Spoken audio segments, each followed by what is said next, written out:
যে আমাদের এই জেনজি জেনারেশন যাদেরকে বলি, এরপরে এখন জেনারেশন দিকে আরও ডেভেলপ করেছে, আলফা জেনারেশন চলে আসছে, তারা বলতেছে এখন আবু সাইদ মুগ্ধের মতো আমরা জীবন দেব না, তার আগেই ফেসিবাদের ঘাড় মটকে দেব।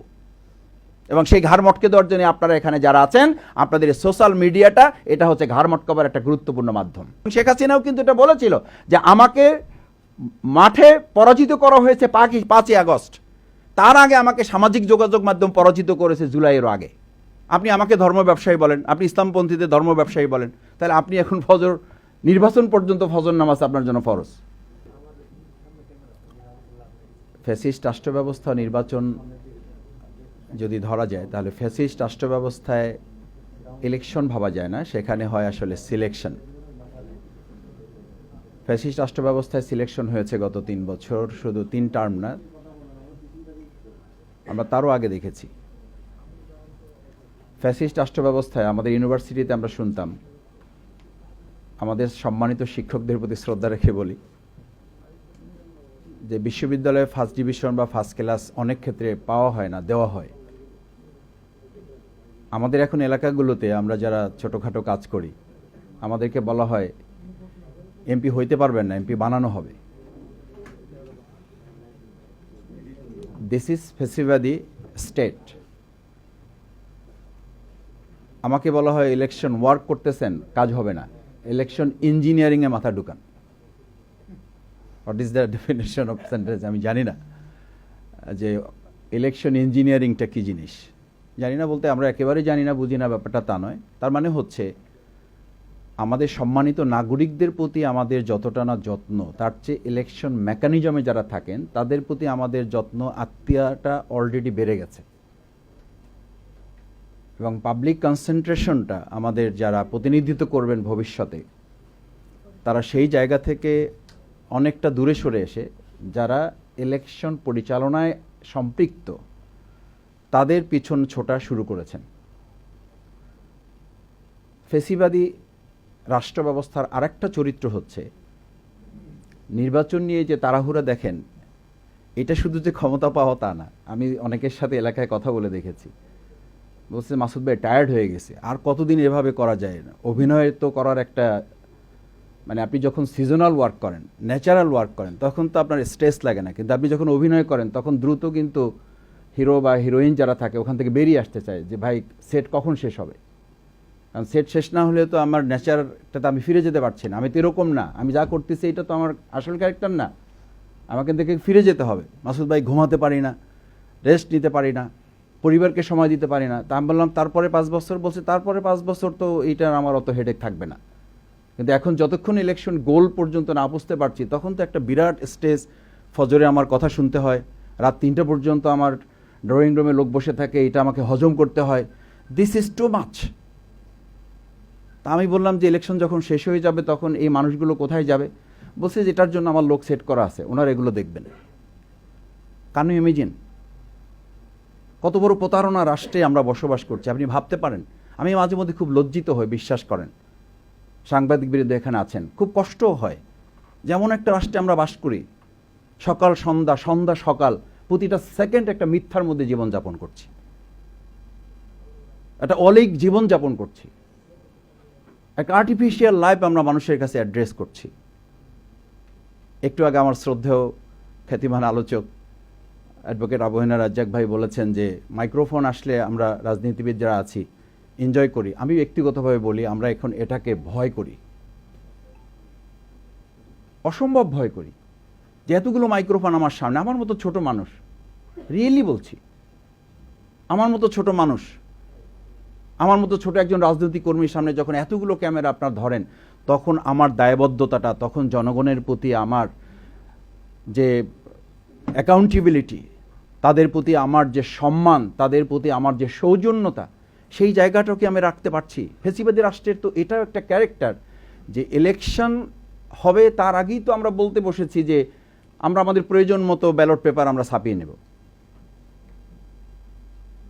আমরা তো ইলেকশনের আগেই বলতে বসেছি যে ইলেকশন কি হবে হবে না, আমরা আমাদের মতো ডেট যদি দেরি করেন ডেট করে ফেলবো। আপনি দেখেন ফেসিবাদী রাষ্ট্রে আজকে আপনি ইলেকশন করতে যাবেন, যারা ইলেকশন করতে যাচ্ছেন, এমন কোনো রাস্তা আছে এলাকায় যে রাস্তায় গাড়ি নিয়ে ঢুকতে পারবেন না।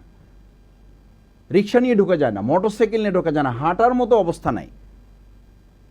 আমি এরকম 2-4টা বিষয় নিয়ে কথা বলেছি। এখন যারা অন্তর্বর্তী সরকারে আছেন, যারা রাষ্ট্র সংস্কার করবেন, রাস্তা সংস্কার, স্কুল সংস্কার, মাদ্রাসা, মন্দির, মসজিদ, এই সংস্কারেই তো আমাদের অবস্থা খারাপ। কথা বললি এখন তো ইলেকশনের ডেট ডিক্লেয়ার হয় নাই, তো তার আগে এখনো কোথাও কোথাও কথা বললে, কোথাও না, ম্যাক্সিমাম কথা বললেই বলে যে ভাই এগুলো আমাদের কাজ না, এগুলো আপনারা এসে করবেন, আমরা একটা নির্বাচন করতে এসেছি।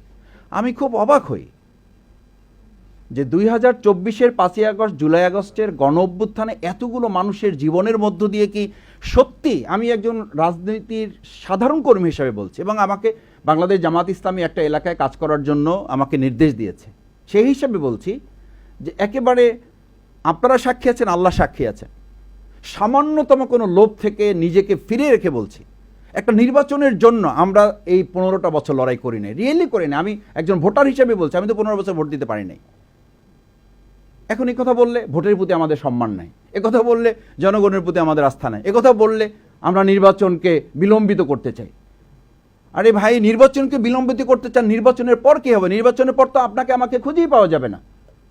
আমি এসি রুমে ঢুকে আমার দরজা লক।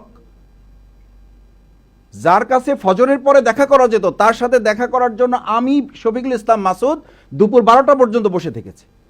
জিজ্ঞেস করতাম যে ভাই, ওনার সাথে তাকে ফজরের পরে দেখা করা যেত মসজিদে। এই জন্য এখন দেখবেন মসজিদে বক্তব্য হচ্ছে, আমাদের বক্তৃতায় আসতেছে রাজনীতিবিদদের, যে নির্বাচন পর্যন্ত ফজরের নামাজ মসজিদে পড়তে হবে। What's happening? This is very interesting. আপনি আমাকে ধর্ম ব্যবসায়ী বলেন, আপনি ইসলামপন্থীদের ধর্ম ব্যবসায়ী বলেন, তাহলে আপনি এখন নির্বাচন পর্যন্ত ফজর নামাজ আপনার জন্য ফরজ। নির্বাচন পর্যন্ত ফজরের নামাজ আপনাকে মসজিদ পাহারা দিতে হবে, ওখানে কে কি করে এটা দেখতে হবে। তারপরে কি? তার মানে নির্বাচন হচ্ছে একটা সিলেকশনের মধ্য দিয়ে রাষ্ট্রের মালিকানা গ্রহণের একটা প্রক্রিয়ায় কেউ আমাদের মাথাটা ঢুকিয়ে জনগণকে ব্যবহার করার মাধ্যম। This is very simple. এটা কোনো গবেষণা দরকার। আপনি সিম্পল একজন সম্মানিত রিক্সাওয়ালাকে জিজ্ঞেস করেন, একই কথা বলবে যে ভাই এখন সকাল বিকাল সালাম পাচ্ছি, কে যে সালাম দিচ্ছে বুঝতেও পারতেছি না, জবাব নেওয়ার সময় পাচ্ছি না। তার মানে পরে বলছে যে পরে হচ্ছে এই সালাম দেওয়া লোকগুলোই কয়দিন পরেই আমার ইজ্জত, আমার সম্মান বলবে, এই খালি আমাকে রিক্সাওয়ালাও ডাকে না, এই খালি এদিকে আসো।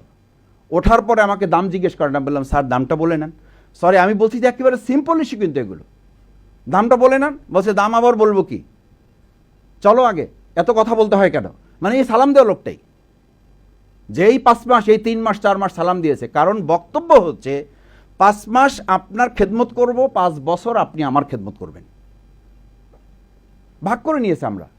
সুতরাং এই 5 মাস আপনি দেরি করতে যাবেন কেন? এই 5 মাস আপনি কষ্ট করতে যাবেন কেন? সেই জন্য তাড়াহুড়া প্রবলেম। আমি যত দ্রুত পারা যায় তত যেন আমি এসি রুমে ঢুকতে পারি, তত যেন আমি একটা গাড়ির মালিক হয়ে যেতে পারি, তত যেন আমি সংসদের একটা পতাকা নিয়ে নিতে পারি। এটার প্রতিযোগিতা, এই কম্পিটিশন। ফেসিবাদী রাষ্ট্রের ক্যারেক্টারটা, নেচারটা হচ্ছে আপনি কোনোভাবে মালিকানাটা গ্রহণ করে জনগণকে দাসে পরিণত করা।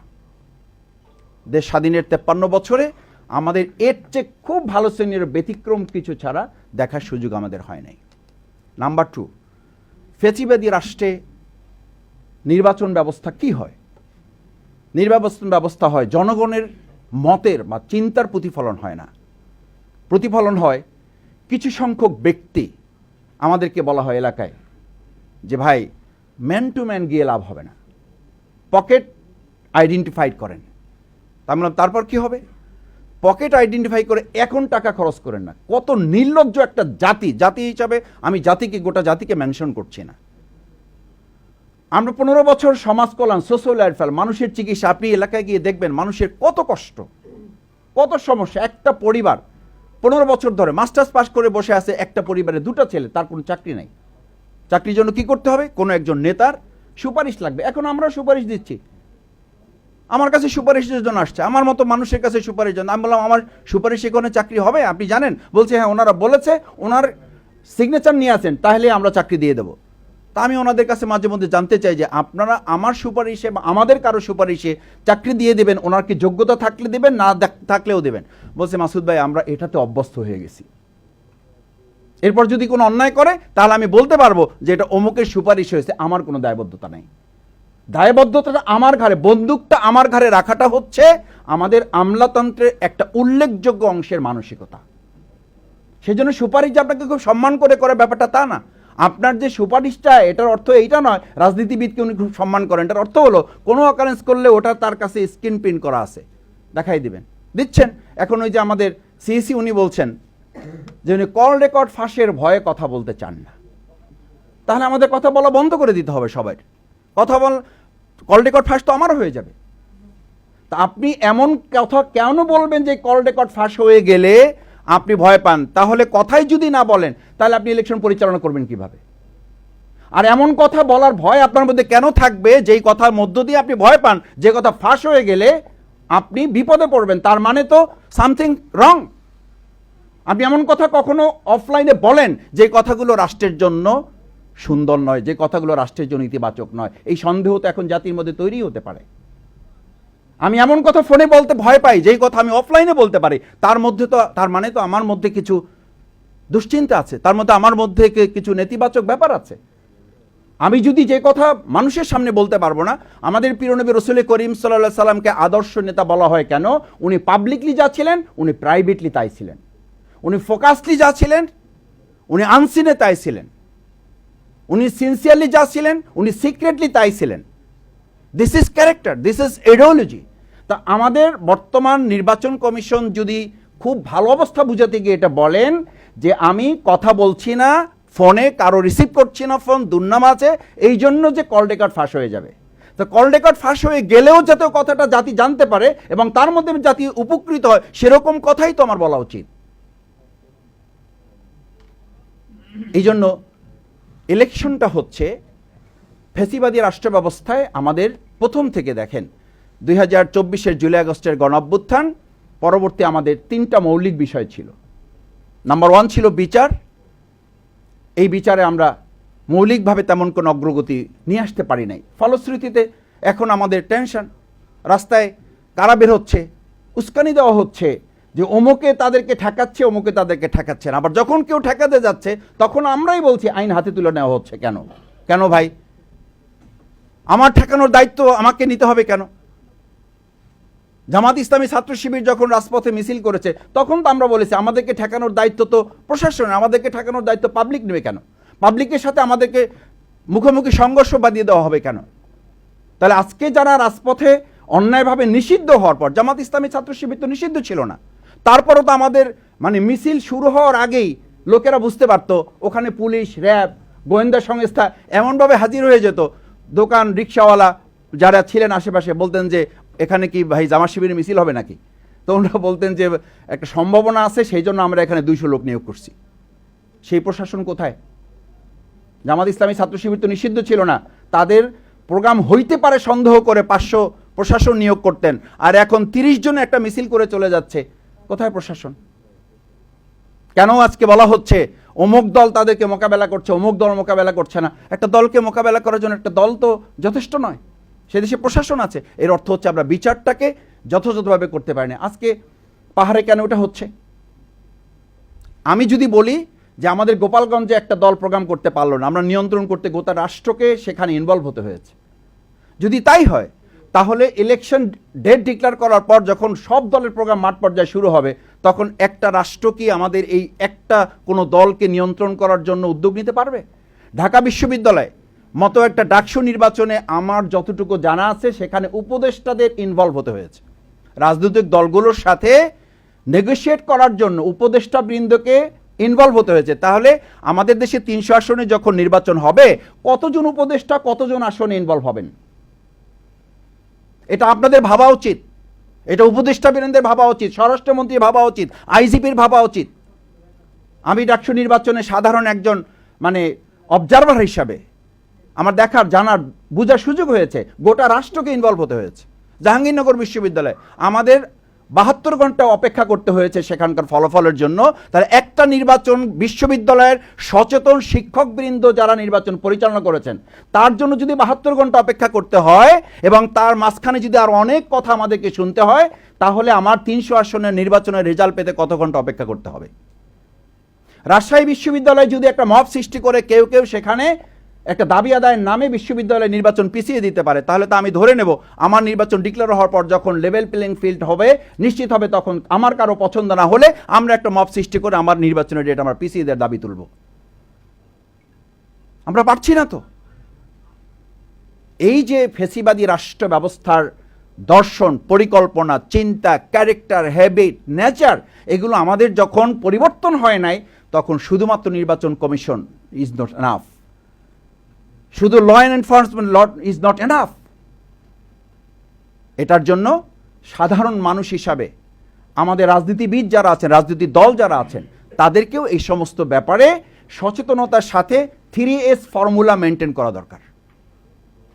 আমি এর কথা লম্বা করব না, প্রধান অতিথি কথা বলবেন। 3S ফর্মুলা আমাদের মেনটেন করতে না পারলে এই যত আলোচনা আমরা করি খুব একটা ফল পাওয়া যাবে বলে আমার মনে হয় না। আমরা কি তাহলে হতাশ? হতাশ না। হতাশ না এই অর্থে যে আসার দুটো দিক আছে। নাম্বার 1 হচ্ছে মানুষের মধ্যে একটা চিন্তা ডেভেলপ করেছে যে কেউ ফেসিবাদী আচরণ করে শেখ হাসিনার মতো লোক টিকতে পারে নাই, ভবিষ্যতে আর কেউ টিকতে পারবে না। যদি টিকতে না পারে তাহলে আমার বক্তব্য হচ্ছে এইটা আসার দিক। এর সাথে আমার হতাশা হচ্ছে যে আমরা কি আবার আবু সাঈদের মতো জীবন দিতে হবে এই ছেলেগুলোকে, আবার মুগ্ধের মতো ছেলেগুলোকে জীবন দিতে হবে। নাম্বার 2 হচ্ছে আসার দিক যে আমাদের এই জেনজি জেনারেশন যাদেরকে বলে, এরপরে এখন জেনারেশন দিকে আরও ডেভেলপ করেছে, আলফা জেনারেশন চলে আসছে, তারা বলতেছে এখন আবু সাঈদ মুগ্ধের মতো আমরা জীবন দেব না, তার আগেই ফেসিবাদের ঘাড় মটকে দেব। এবং সেই ঘাড় মটকে দেওয়ার জন্য আপনারা এখানে যারা আছেন, আপনাদের এই সোশ্যাল মিডিয়াটা এটা হচ্ছে ঘাড় মটকাবার একটা গুরুত্বপূর্ণ মাধ্যম। মটকে দিচ্ছেন, কথা বলছেন, কিছুক্ষণ পরে উনি নাই। কেন নাই? আপনাদের এই মানে যথেষ্ট সামাজিক যোগাযোগ মাধ্যমের সচেতন ভূমিকা, কিছু ক্ষেত্রে নেতিবাচক দিক আছে, কিন্তু যথেষ্ট সচেতন ভূমিকা। এবং শেখ হাসিনাও কিন্তু এটা বলেছিল যে আমাকে মাঠে পরাজিত করা হয়েছে 5ই আগস্ট, তার আগে আমাকে সামাজিক যোগাযোগ মাধ্যম পরাজিত করেছে জুলাইয়ের আগে। আমি মিডিয়ার কাছে মানে সামাজিক যোগাযোগ মাধ্যমে আমি পরাজিত হয়েছে জুলাইয়ের আগে, তারপরে 5 তারিখে এটা ডিক্লারেশন হয়েছে। সুতরাং সেই জায়গাটা কিন্তু আমাদের আছে। সেই জন্য 3S ফর্মুলাটা হচ্ছে যে আমাদের জাতি হিসাবে যারা যে যেখানে আছি, ফার্স্ট থিং আমাদেরকে সিনসিয়ারলি এই স্টেটটা পরিচালনায় নিজেদেরকে ইনভলভ করতে হবে। সেখানে যেন আমাদের দেশপ্রেমটা থাকে। সেখানে খাগড়াছড়ির মতো একটা জায়গায় দেখেন যারা ধর্ষণ করেছে তাদের সাথে কোনো মুসলমান নাই, অথচ হামলা হচ্ছে কোথায়? মসজিদে। কেন মসজিদে হামলা করছেন কেন? আর মসজিদে শুধু হামলা করে তো কোনো সমাধান নেই। আমরা পাহাড়ের মতো জায়গায় এরকম একটা স্টেট যদি আমাদের সেনাবাহিনী রক্তাক্ত হচ্ছে, তাহলে আমার নির্বাচনে এই পাহাড়ে ইলেকশন হবে না, সেখানে আমার ভোট নিতে হবে না। তাহলে আপনি পাহাড়ের এই পরিস্থিতি সামনে রেখে যদি বলেন ভারত এবং শেখ হাসিনার ইন্ধনে এই কাজগুলো হচ্ছে, তাহলে ইলেকশনের মতো এত বড় একটা মানে ফেস্টিভ্যালে আপনারা যেটাকে উৎসব নাম দিয়েছেন, আমি বলেছি যে ফেস্টিভ্যাল করতে হলে তো তার আগে মানে ফেস্টিভ্যালের জন্য আপনি একটা প্ল্যাটফর্ম তৈরি করতে হবে, ঈদের উৎসব করতে হবে। তো ঈদের উৎসব করতে হলে তো আগের 1 মাস রোজা রাখতে হবে। রোজা রাখতে হবে অর্থ এই অর্থে বলেছি, রোজা মানে শুধুমাত্র না খেয়ে থাকা না, রোজা মানে সংযম। তো আমাদের সংযম কোথায়? আমাদের সংযম তো জিহ্বারই সংযম নাই, যে যার মতো কথা বলে দিচ্ছি। শুধু কথা বলে দিচ্ছি না, জিহ্বা কেটেও ফেলতেছি। কথা বলবেন কি, তার আগে তো কথা জিহ্বা কেটে ফেলে দেওয়া হচ্ছে। সেই জন্য সিনসিয়ারলি যদি আমরা এটাকে মেনটেন করতে পারি সবাই মিলে, তাহলে জাতীয় ঐক্যমত কমিশনে যেটা বলা হয়েছে, জাতীয় ঐক্যমত কমিশনে বসে ওখানে কে আপনাকে বাধ্য করবে? জিনিসগুলো বাধ্য তো আমাকে করতে হবে।